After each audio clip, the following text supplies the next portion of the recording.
আমরা বলি ভোট হবে, আপনারা সবকিছু জনগণের কাছে হবে, গিয়ে জিজ্ঞেস কিন্তু করেন জনগণ কি চায়। এই ঘরের মধ্যে বসে না দেখা জনগণের কাছে গিয়ে জিজ্ঞেস করেন। আমরা বিভিন্ন জায়গায় গিয়ে মাতবরি না করে ইয়ার থেকে জিজ্ঞেস করেন জনগণ কি চায়। আমি এটা পলিটিশিয়ানদের আমরা দেখতেছি আপনারা বিভিন্ন জায়গায় সালিশ করতেছেন, বিচার করতেছেন, কে দিছে আপনাদের এইগুলি করতে করার কথা? হ্যাঁ, সেটাই আসছে। আমরা জনগণের কাছে যাচ্ছি এবং জনগণের কথাগুলোই মানুষের সামনে তুলে ধরছি। যদি জনগণের কথাগুলো আমরা তুলে না ধরতাম তাহলে হয়তোবা আমরা আজকে পর্যন্ত ওই জায়গা থেকে বিএনপির মতন রুমে যায় ঘুমাইতাম। এবং যারা জুলাই গণ অভ্যুত্থানের সেই যে আকাঙ্ক্ষা বাস্তবায়নের যে কাজগুলো আমরা করছি এবং জনগণ যে ম্যান্ডেটটা নিয়ে এই সরকারটা গঠন হয়েছিল, দেখুন এই সরকারটা কিন্তু রক্তের উপরে দাঁড়িয়ে গঠন হয়েছিল। আপনারা ৭-৮-এর যে মইনুল সরকারের যে সে বিমরতি দেখে এখন যদি ভয় পাচ্ছে বিএনপি যে না কিছু যদি ঘটে যায়, অথবা যারা ওই এস্টাবলিশমেন্টের সাথে ইনভলভমেন্ট আছে না কিছু যদি ঘটে যায়। খালিদ ভাই, আপনিও ৯০-এর গণঅভ্যুত্থানে অংশগ্রহণ করেছিলেন, সেখানে ছাত্রদের একটি বড় ভূমিকা ছিল। সেই ভূমিকাটা কিন্তু দুটি দল চুরি করে নিয়ে গেছিল। সেই জনগণের যে ম্যান্ডেটটা ছিল সেটা কিন্তু আমরা আকাঙ্ক্ষা আকারে আজকেও পাইনি। ৭১-এর এই বিচার প্রক্রিয়া আজ পর্যন্ত আমরা এখনো বুঝে পাই না। জিহাদ হত্যার বিচার আমরা আজ পর্যন্ত বুঝে পাইনি। তাহলে আমরা সেই দাবিটি করছি যে নির্বাচন হবে। আপনারা এই বক্তব্যগুলির সাথে আমি একমত জনাব পাটোয়ারি, এই বক্তব্যগুলির সাথে আপনি একমত। তাহলে আপনারা কি বিচার প্রক্রিয়াটা কি করতে চান? মানে বিচার কইরা তারপরে ইলেকশন দিবেন এরকম দাবি আপনাদের? না না না না, সেটা আমরা বলছি বিচার প্রক্রিয়ার একটি ভিজিবল আমরা রূপ চাই। যারা শেখ হাসিনা আছে এবং তার গভর্নমেন্টে ডিরেক্টলি যারা খুনের সাথে ইনভলভমেন্ট ছিল, আমরা বিচার প্রক্রিয়ার একটি ভিজিবল কোনো কিছু দেখতে চাই। তারপরে হলো নির্বাচনের আলাপগুলো ঢুকুক। নির্বাচন এবং সংস্কার বা বিচার এগুলো কোনোটা তো বিরোধী নয়। যারা বিরোধী বানানোর চেষ্টা করছে আমরা মনে করতেছি তারা অন্যদিকে দেশকে ধাবিত করার চেষ্টা চালাচ্ছে। আপনারা পাটোয়ারি আপনার কথা শুনেন, আপনি বলতেছেন যে বিচার প্রক্রিয়া যদি আমরা না করি তাহলে এরপরে যারা ক্ষমতা আসবে তারা বিচারটা না হইতে পারে, সেই জন্য আমরা বিচার করে যেতে চাই। আপনি তো সরাসরি বলতেছেন যে বিএনপি আসলে আওয়ামী লীগের এই লোকজনের এই দুঃশাসনের ফেসিসদের, হাসিনার এদের বিচার করবে না। আপনি কি এরকম মনে করতেছেন? না, বিচার প্রক্রিয়া যদি কোনো দল করে সেখানে ওই দলগুলো সাহসী বা ওই জায়গাটা উদ্যোগ নিবে না বলে মনে করি। কারণ আমরা গত ৫৩ বছরে দেখেছি যে কোনো দলই যখন কোনো অপরাধ করেছে, অন্য দলই যে ভোটের মাধ্যমে ক্ষমতা এসেছে, পরবর্তীতে ওই বিচার প্রক্রিয়ার কোনো একটা নজির আমরা বাংলাদেশে দেখি নাই। এবং বিচার বিভাগের যে সংস্কার কমিশন হয়েছে, কাজল ভাই তো একটা কোর্টে, সুপ্রিম কোর্টে রয়েছেন এবং সেখানে দেখতে পাচ্ছেন আজ পর্যন্ত সুপ্রিম কোর্টটাকে আপনারা আওয়ামী লীগ মুক্ত করতে পেরেছেন? বড় বড় কথা বললে আসলে মানুষের সামনে হয় না। না না না না না না, নাসিরুদ্দিন পাটোয়ারি আপনি কি আপনাকে শুনতে পাচ্ছেন? আপনারা কি মানে কোর্ট আওয়ামী মুক্ত করতে হবে, এটা কিরকম কথাবার্তা? আওয়ামী লীগ মুক্ত করার তো দরকার নাই। আওয়ামী লীগের মধ্যে থেকে যারা অন্যায় করছে, অপরাধ করছে, তাদেরকে শাস্তি দিতে পারবে কিনা সেটা হচ্ছে কথা। আপনারা আজকে জুলাই আগস্টে যে জায়গায় দাঁড়ায় আছেন, আপনি ব্যারিস্টার কাজলকে জিজ্ঞেস করেন গত ১৫ বছরে বিএনপি, জামায়াতের, বিরোধী দলের কত লোকের রক্তের উপর দাঁড়ায় আপনারা রক্তে দাঁড়াইছেন। গত ১৫ বছরে যারা গুম হয়েছিল, খুন হয়েছিল, একবারও কি তাদের পক্ষে দাঁড়িয়ে কখনো বিচার দাবি করা হয়েছিল? গুম কমিশনের রিপোর্টটা সামনে আসবে, তাহলে যারা গুম এবং খুনের সাথে ইনভলভমেন্ট ছিল তাদেরও তো বিচারটা দাবি করা হয় না। যে বিএনপির কর্মীটা বিভিন্ন জায়গায় নিজের বুকটা পেতে দিয়েছিল সে তো আজকে বিচার পাচ্ছে না। যে বিএনপির এখনো পর্যন্ত হলো ভাই অথবা বোন যাদেরকে এখনো পাওয়া যায় না, যাদের রক্তের উপরে দাঁড়িয়ে আজকে বিএনপি কথা বলছে, তার জন্য তো বিচার চাচ্ছে না বিএনপি। এবং আমরা বিএনপি তো পাটোয়ারি আপনাকে ধন্যবাদ। আমি এই জায়গার মধ্যে এক লাইন শুনতে চাই কাজল ভাই, বিএনপি আসলে বিচার চায় না, বিএনপি রক্তের উপর দাঁড়ায় খালি ক্ষমতায় যাইতে চায়। বিএনপি শুধু ক্ষমতার রাজনীতি করে এবং বিএনপির ক্ষমতা রাজনীতিতে বিএনপি সবাইরে ইনভলভ করতে চায়। আমি নাসিরুদ্দিন পাটোয়ারি এই বক্তব্যের সাথে একমত। আমি পাটোয়ারির সাথে আরেকটু কথা বলবো, আপনি যদি এই মাঝখানে একটু কথা বলে নিতেন।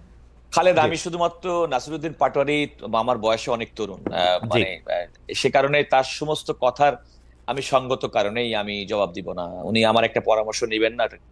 আমার মনে হয় নাসিরুদ্দিন পাটোয়ারির বক্তব্যের মধ্যে একটা বিএনপিকে প্রতিপক্ষ করে তিনি বক্তব্য রাখছেন, এটা আমার মনে হয় ঠিক হবে না। এই কারণে ঠিক হবে না, আপনি দেখেন এই আন্দোলনে ২০০০ নেতাকর্মী যদি এই মানে ছাত্র জনতার যদি হত্যা হয়ে থাকে, বিএনপির পক্ষ থেকে সুনির্দিষ্টভাবে ৪২২ জন তাদের নেতাকর্মীর তালিকা দেওয়া হয়েছে যারা এই জুলাই আগস্ট বিপ্লবে তাদের নিহত হয়েছেন। হাজার হাজার ব্যক্তি তো আহত হয়েছেন, এমন ব্যক্তি তো আছেনই। সবচেয়ে বড় কথা, বিগত ১৫ বছর হাসিনা বিরোধী আন্দোলন করতে গিয়ে ৫০ লক্ষাধিক মানুষ রাজনৈতিক মামলায়, মিথ্যা মামলায় মানে গ্রেপ্তার হয়েছেন। কিন্তু কাজল ভাই, ফ্যাক্ট রিমেন্স হাসিনাকে সরাইছে ছাত্ররাই। বিএনপি পারে না, লিফলেট দিছে ২৮ অক্টোবরের পর থেকে লিফলেট দিছে, দেখছি আমি ইলেকশনের সময় দেশে গেছিলাম। আমি সেক্ষেত্রে নাসির পাটোয়ারির একটা কথা, এটা কিন্তু কনসার্টেড কোন একটা আন্দোলনের সফল পরিণতি ছিল না। দীর্ঘদিন হাসিনার বিরুদ্ধে মানুষের ক্ষোভ, বঞ্চনা, খুন, গুম, নির্যাতনের বিরুদ্ধে মানুষের ফুঁসে ওঠা, ভিতরে অগ্নিগর্ভ, তার একটা স্ফুরণ ঘটেছে মাত্র ৫ই আগস্টের মাধ্যমে। ছাত্ররা শেষ মুহূর্তে এসে ফোর ফ্রন্টে থেকে সেই বিস্ফোরণের না ক্ষেত্রে না আমাদের না অগ্রসারী কাজল হয়েছে। ভাই আপনি বললেন না আমি প্লিজ। আমার আমি বলি জুলাই আগস্টের 5 তারিখ থেকে বা 1 জুলাই থেকে আমি এটা ফলো খালেদ, করতেছি, আমার মনে হয় ওরা যদি মইরা গিয়া দাঁড়ায় না থাকতো তাহলে আজকে আপনারা ক্ষমতায় যাওয়ার এই স্বপ্ন দেখতেন না। খালেদ প্লিজ, আমি এই স্পিডটার সঙ্গে বিন্দু মাত্র আপনি আমাকে প্লিজ মিসকোট করেন। আমি বলছি যে জনগণের মধ্যে স্বতঃস্ফূর্ততা তৈরি করার জন্য দীর্ঘদিনের লাঞ্ছনা, বঞ্চনা, দুঃশাসনের যে সমস্ত রাজনৈতিক কর্মসূচি বিএনপি এবং সরকার বিরোধী, হাসিনা বিরোধী, আওয়ামী লীগ বিরোধী, তাদের কি কোনো কন্ট্রিবিউশন নাই? আছে, তাদের তো কন্ট্রিবিউশন আছে, আমি বলছি, কিন্তু আমি বড় বলছি, কন্ট্রিবিউশন আমি একমত লিডারশিপ না। না, লিডারশিপ ছাত্রদের। আমার মনে হয় আপনি আমাকে প্লিজ মিস কর। আমি লিডারশিপ, আমি বলছি ছাত্র জনতা অগ্রগামী থেকে সেই দীর্ঘদিনের নেতৃত্ব দিয়েছে, ক্ষোভ, নেতৃত্ব, বঞ্চনা, অগ্রগামী না, 100 বার। আমি নেতৃত্ব। তো সেটা আমি অস্বীকার করছি না। না, আপনি আমি বলছি শব্দ তার ঠিক একটা- করেন, নেতৃত্ব না, দিয়েছে। আমি নেতৃত্ব দিয়েছি আমি বলছি, কিন্তু আমি বলছি যে সেটি কিন্তু একটা সমস্ত মানুষের ক্ষোভ, বঞ্চনার বহিঃপ্রকাশ যে যেভাবে পারছে সেভাবে ঘটিয়েছে। ছাত্ররা তাদের জীবন দিয়ে, আমি তাদের প্রতি গভীর শ্রদ্ধা করি। আরেকটি কথা বলি শোনেন, আপনি এই 5 তারিখের আগে মার্চ ফর জাস্টিস একটা কর্মসূচি ছিল এই সুপ্রিম কোর্টের মধ্যে।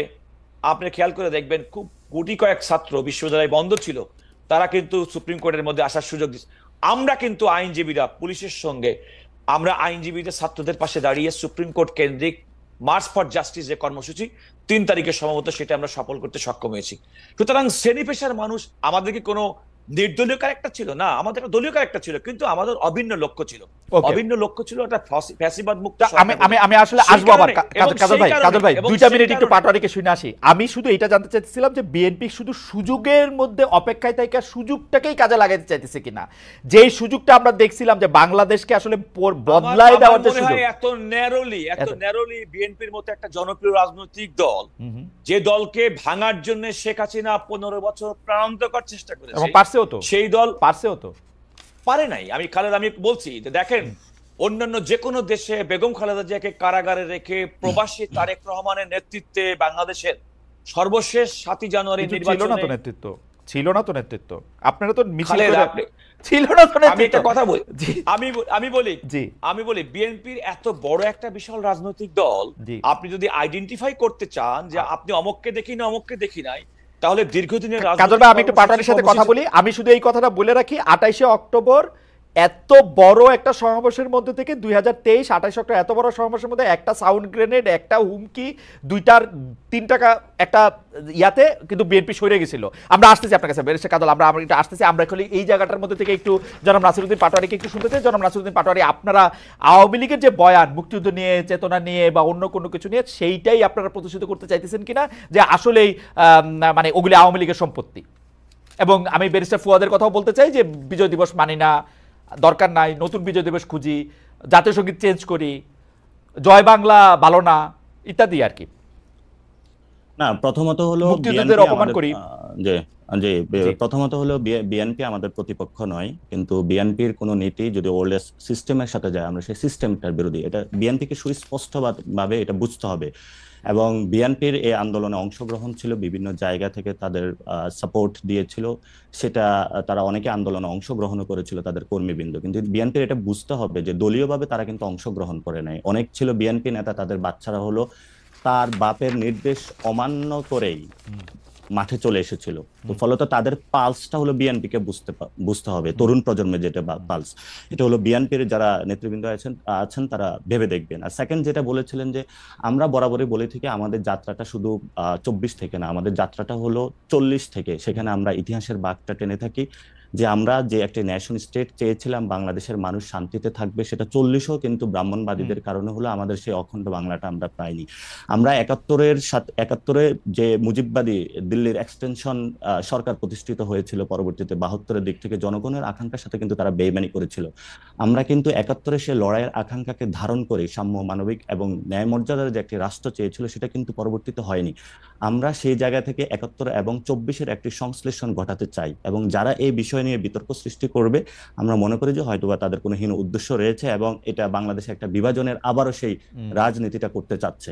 আমরা বরাবরই বলে থাকি যে 71-এ বাঙালি মুসলমানদের যে লড়াইটা ছিল, সেটাকে মুজিববাদী সরকার ইন্ডিয়ার সাথে একসাথে মিলে কম্প্রোমাইজ করা হয়েছিল, এবং পরবর্তীতে আমরা দেখেছিলাম জনগণ কিন্তু আচ্ছা ঠিক আছে, আপনি কিন্তু বলেন। জনগণও কিন্তু রাস্তায় নেমে এসেছিল, এবং জিয়াউর রহমানকে যখন সেনা এবং জনতার একটি মিলন হয়েছিল, সেখানেও জনগণের একটি আকাঙ্ক্ষা ছিল, সেটাও কিন্তু আমরা ফুল পাইনি। আপনার পরবর্তীতে যখন 90-ও একটি আকাঙ্ক্ষার একটি জন্ম দিয়েছিল, সেটাও আমরা পাইনি। তো ফলত আমরা এই 24-এ এসে বলে থাকি যে তরুণদের যে দৃষ্টিভঙ্গিকে এসেছে নতুন করে বাংলাদেশ সাজানোর, সেটা ওল্ড সিস্টেম বা যারা হলো এস্টাবলিশমেন্ট যে সিস্টেমটা রয়েছে, যারা ফেসিবাদী বা ফেসিস্ট একটা সিস্টেমের মধ্যে চলতে চায়, আমরা সেই জায়গাটাতে অপোজ আমি করি। তো এই জন্য হলো আমি তো ফেসি সিস্টেম দেখি, প্রতিপক্ষতা। দেখি যে আপনারা কাউরে কোনো কিছু কইতে দেন না। এই সরকারের আমলে কারো ইন্টারভিউ নিতে গেলে 3 জন 3 জায়গায় দেয়া লেখে, এ প্রতারণা করছে, এইটা করছে, আপনারা তো কারো কথাই শুনতে চান না। আমি মতিউর রহমান চৌধুরীকে আবার উদ্ধৃত করতে চাই, মতিউর রহমান চৌধুরীকে আবার উদ্ধৃত করতে চাই। তিনি বলতেছেন এই বাংলাদেশের এই সরকারের এগেইনস্টে কোনো রিপোর্ট কোথাও ছাপা হয় না। তো ওনারা কি সব ফেরেশতা? না, মতিউর রহমান কিন্তু একটা বিতর্ক সৃষ্টি করেছিলেন, কিন্তু আমরা বরাবরই হলো যে কোনো সংবাদ না মতিউর রহমানের বিতর্ক বাদ দেন, মতিউর রহমানের এই কথা নিয়ে কথা কন। আমরা বরাবরই যে কোনো সংবাদ মাধ্যমের স্বাধীনতা, আমার সংবাদ মাধ্যমের স্বাধীনতার জন্য আপনি সর্বপ্রথম হলো আমাদেরকে পাবেন, যদি বুলেটটা পড়ায় সেটা আমাদের মধ্যেই পাবেন, কারণ আমরা সংবাদপত্রের স্বাধীনতায় বিশ্বাস করি।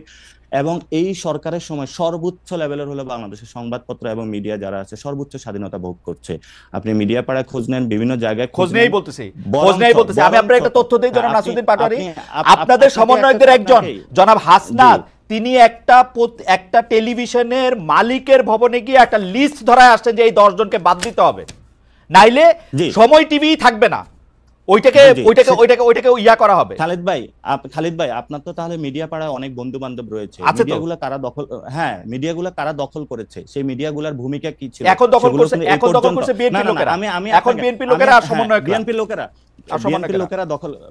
লোকেরা দখল করছে, সমন্বয়করা দখল করে নাই। কিন্তু আজকে বাংলাদেশে যে 3টি মাস হয়েছে, এই পর্যন্ত মিডিয়াগুলো কেন রিপোর্ট প্রকাশ করে নাই? সেই সময়ে গণ অভ্যুত্থানের এই পর্যন্ত কোনো মিডিয়ার মাধ্যমে কোনো একটা রিকশাওয়ালা যার ছেলেটা আহত হয়েছে, গুলিতে শহীদ হয়েছে, কোনো একটা রিপোর্ট আসছে আপনি পড়েন নাই সেই মিডিয়াগুলো? আপনি পত্রিকা পড়েন না? হাজার রিপোর্ট আছে, হাজার রিপোর্ট। নট অ্যাবাউট দাদা, আপনি পত্রিকা, আমরা বাংলাদেশের সবগুলা পত্রিকা পেয়ে থাকি, এবং আপনি দেখেন নাই কোন পত্রিকাতে জুলাই আগস্টে কারা নিহত হয়েছে সেগুলো নিয়ে রিপোর্ট করে নাই?